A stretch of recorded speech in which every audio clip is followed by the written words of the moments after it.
मित्रांनो नमस्कार.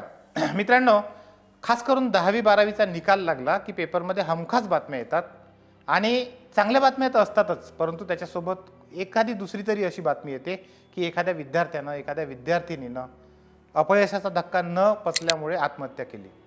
अलीकडेच दिल्लीमध्ये UPSCच्या अभ्यासासाठी गेलेली आपली एक मैत्रीण अकोल्याची, तिने सुद्धा त्या ठिकाणी आत्महत्या केली. कोटामधल्या बातम्या आपल्याला नेहमी ऐकायला येतात.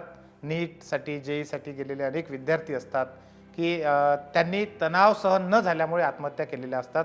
मित्रांनो, हे बघितल्यानंतर मला असं वाटतं की खास करून विद्यार्थ्यांसाठी त्यांनी तणावाचं मॅनेजमेंट कशा पद्धतीनं केलं पाहिजे याच्यावर आपण बोलायला पाहिजे. हा खूप महत्त्वाचा विषय आहे. सगळ्यात पहिल्यांदा आपण सगळ्यांनी एक गोष्ट लक्षात घेतली पाहिजे की ह्या सगळ्या घटनांमध्ये फक्त विद्यार्थ्यांच्याच नाही तर विद्यार्थ्यांच्या सोडूनही ज्या आत्महत्या होतात त्याही घटनांमध्ये एक कॉमन मुद्दा आहे, एक सामायिक मुद्दा आहे.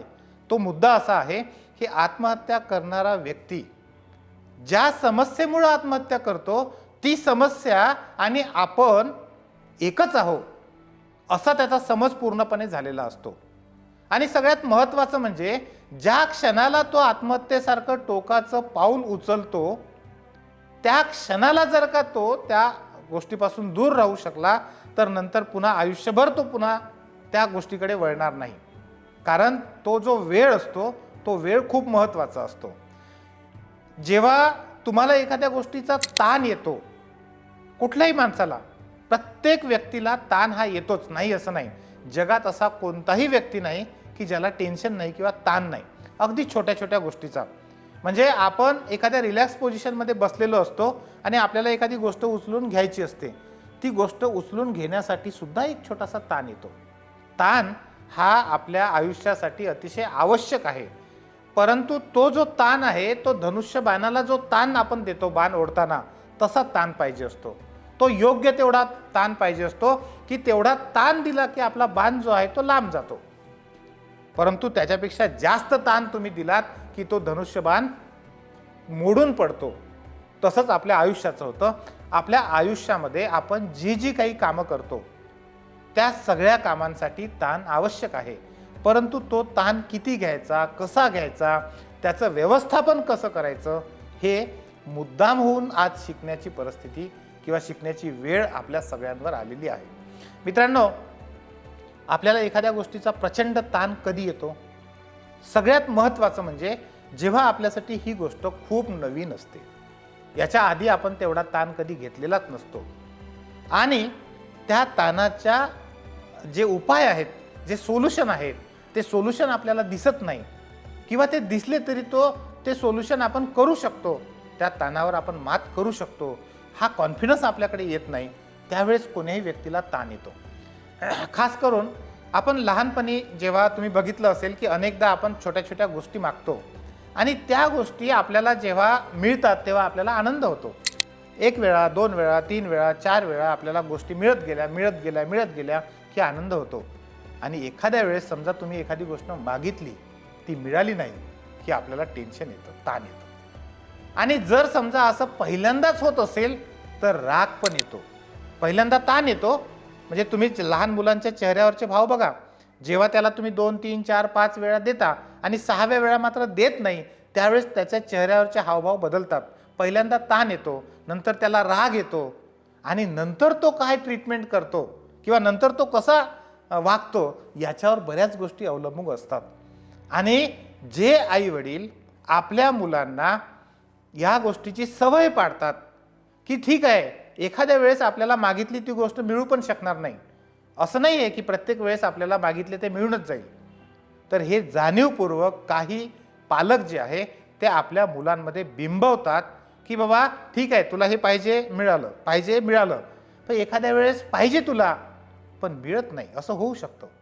वाट पाहावी लागेल, जास्त मेहनत घ्यावी लागेल, तुम्ही कदाचित त्याला डिझर्व कराल, म्हणजे ती मिळणं तुमच्यासाठी हे सहज असायला पाहिजे, परंतु नाही मिळत आहे असं एखाद्या वेळेस होऊ शकतं. आणि हे लहानपणापासून जर झालं, तो जो संयम आहे की एखादी गोष्ट आपण डिझर्व करतो पण नाही मिळत आहे, तरीही आपल्याला त्या ठिकाणी स्वतःला संयम करता आला पाहिजे. आणि हे लहानपणापासून आपल्या मनावर बिंबवणं गरजेचं आहे. आपल्याला छोट्या छोट्या गोष्टी ज्या आहेत त्या छोट्या छोट्या गोष्टींच्या द्वारे आपण हे शिकलो पाहिजे की गरजेचं नाही की प्रत्येक वेळेस आपल्याला साहजिक जी आपली अपेक्षा आहे तीच अपेक्षा पूर्ण होईल. कधी कधी अनपेक्षितपणे सुद्धा आपल्याला अपयशाला सामोरं जावं लागतं. परीक्षेमध्ये सुद्धा तसंच आहे. ज्याने कंटिन्युअसली पहिला नंबर मिळवलाय त्याने दुसरा नंबर मिळवला तरी त्याला ताण येतो आणि तो आत्महत्येसारख्या गोष्टीकडे जायला लागतो. पण त्याला हे समजून घेतलं पाहिजे की ह्या जगामध्ये यशस्वी झालेले हजारो लोक असे आहेत की जे दुसऱ्या नंबरवर नाही आले, तिसऱ्या नंबरवर नाही आले, ते नापासच झाले. आणि काही काही तर उदाहरणं असे आहेत की जे कंटिन्युअस नापास झाले. अब्राहम लिंकन सारख्या व्यक्तीचं उदाहरण आपल्या समोर आहे की ज्याने आयुष्यामध्ये अनेक निवडणुका 1, 2, 3, 4, 5 अनेक निवडणुका हरल्या, अनेक निवडणुका जिंकल्या, पण एकच निवडणूक जिंकली त्याने शेवटची. ती कुठली होती? ती अमेरिकेच्या राष्ट्राध्यक्ष पदाची होती. आज आपण अब्राहम लिंकनला लक्षात ठेवतो तो त्याने किती निवडणुका हरल्या याच्यासाठी नाही लक्षात ठेवत, तर त्याने जी निवडणूक जिंकली, त्याने जे काम केलं त्याच्यासाठी. मित्रांनो, असे अनेक उदाहरणं आहेत की ज्या विद्यार्थ्यांनी खूप अपयशी झाले, नापास झाले, स्पर्धा परीक्षांमध्ये ज्यांनी अपयश मिळवलं, असे अनेक विद्यार्थी नंतर आयुष्यामध्ये खूप मोठं यश मिळवू शकले. आणि म्हणून या ठिकाणी मला पुन्हा एक गोष्ट ॲड केली पाहिजे की एखादी गोष्ट मिळवण्यासाठी धडपडत असणारे जे लोक आहेत, त्यांच्या सभोवताली असणारे जे लोक आहेत, त्यांचाही रोल या ठिकाणी खूप महत्त्वाचा असतो. मग तिथं पालक असतील म्हणजे आईवडील आहेत, त्याच्या परिवारातले इतर लोक आहेत, मित्रमंडळी आहेत, त्यांनी सुद्धा त्याची मानसिकता समजून घेणे आणि त्याला कंटिन्युअसली हे समजलं पाहिजे, सांगता आलं पाहिजे आपल्याला. त्याला तो मेसेज देता आला पाहिजे की बाबा तू खूप मोठं यश मिळवण्यासाठी खूप प्रयत्न करतो आहे, अतिशय चांगली गोष्ट आहे, पण यदा कदाचित एखाद्या वेळेस नाही यश मिळालं त्यांना काही खूप मोठा फरक पडत नाही. मित्रांनो, 10वी-12वीतलं यश, MPSC UPSCतलं यश किंवा कुठल्याही एखाद्या व्यवसायातलं यश असेल, एखाद्या कुठल्याही गोष्टीतलं यश असेल, हे यश हे काही जगातली एकमेव गोष्ट नाही. जगात अशा अनेक गोष्टी आहेत आणि म्हणून विद्यार्थी मित्रांनी सगळ्यांनी पहिल्यांदा ही गोष्ट लक्षात घेतली पाहिजे. दुसरं असं की तणावाचं व्यवस्थापन करताना आपण आपलं आरोग्य, खास करून शारीरिक मानसिक जे आरोग्य आहे त्याकडे पण लक्ष देणं गरजेचं आहे. अनेकदा आपण मानसिक आरोग्याकडे लक्ष देत नाही, शारीरिक आरोग्याकडे लक्ष देतो, पण मानसिक आरोग्य चांगलं राहण्यासाठी तुम्ही जे काम करत आहात, समजा तुम्ही अभ्यास करत आहात, तर त्या अभ्यासातून थोडा वेळ बाजूला काढून तुम्ही तुमच्या मित्रांशी, तुमच्या घरच्या लोकांशी गप्पा केल्या पाहिजे, त्यांच्यामध्ये मिसळलं पाहिजे. थोड्या वेळासाठी का असेना तुम्ही एखाद्या वेगळ्या गोष्टीमध्ये लीन झालं पाहिजे. समजा तुम्हाला पुस्तक वाचायला आवडतंय, 10 मिनिटं का असेना तुम्ही वेगळं पुस्तक वाचा. समजा तुम्हाला गाणे ऐकायला आवडत असतील, 4 तास अभ्यास केल्यानंतर एक 15-20 मिनिटासाठी, अर्ध्या तासासाठी तुम्हाला आवडणारे गाणे तुम्ही नक्कीच ऐकू शकता. तुम्हाला चालायला आवडत असेल, 2 तास 4 तास अभ्यास झाला की 15-20 मिनिटं नुसतं चाला. अशा अनेक गोष्टी आहेत, त्या प्रत्येकाच्या वेगवेगळ्या आहेत, पण अशा गोष्टींनी सुद्धा आपण आपलं मानसिक आरोग्य चांगलं ठेवू शकतो. एक छोटंसं उदाहरण तुम्हाला जाता जाता देतो. एक छोटासा ग्लास आहे, पाण्यानं भरलेला तो ग्लास आहे. तो जर का मी हातामध्ये असा पकडला तर मी किती वेळ पकडेल? 5 मिनिटं पकडेल, 10 मिनिटं, 15 मिनिटं, 20 मिनिटं. एक स्टेज अशी येईल की माझा हात थरथर कापायला लागेल, तो ग्लास खाली पडून जाईल, मी कितीही मजबूत माणूस का असेना. तसंच आहे की आपण ज्या गोष्टी कंटिन्युअसली करत जातो, कंटिन्युअसली करतो, अभ्यास असेल किंवा दुसरं काही असेल, त्या जर तुम्ही थोडा वेळ बाजूला ठेवल्या आणि थोडा वेळ का असेना तुमच्या आवडीच्या कामांमध्ये तुम्ही लक्ष घातलं, तर तोच ग्लास पुन्हा तासभरासाठी तुम्ही सहज पकडू शकता. एकदम साधी आणि सिंपल गोष्ट आहे. तणावाचं व्यवस्थापन आपल्याला चांगलं करता आलं पाहिजे आणि त्यामध्ये आपल्या सगळ्यांनी सहभागी झालं पाहिजे. तुम्हाला जर का हा व्हिडिओ आवडला असेल तर हा तुमच्या मित्रांपर्यंत पोहोचवा.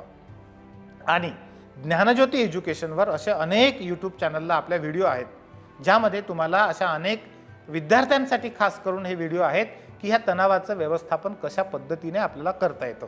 चॅनलला सबस्क्राईब केलं नसेल तर चॅनलला नक्की सबस्क्राईब करा आणि आपल्या सगळ्या मित्रांपर्यंत, आपल्या फॅमिली मेंबर्सपर्यंत, तुमच्या हितचिंतकांपर्यंत हा व्हिडिओ सगळ्यांच्या भलाईसाठी नक्की पाठवा. धन्यवाद.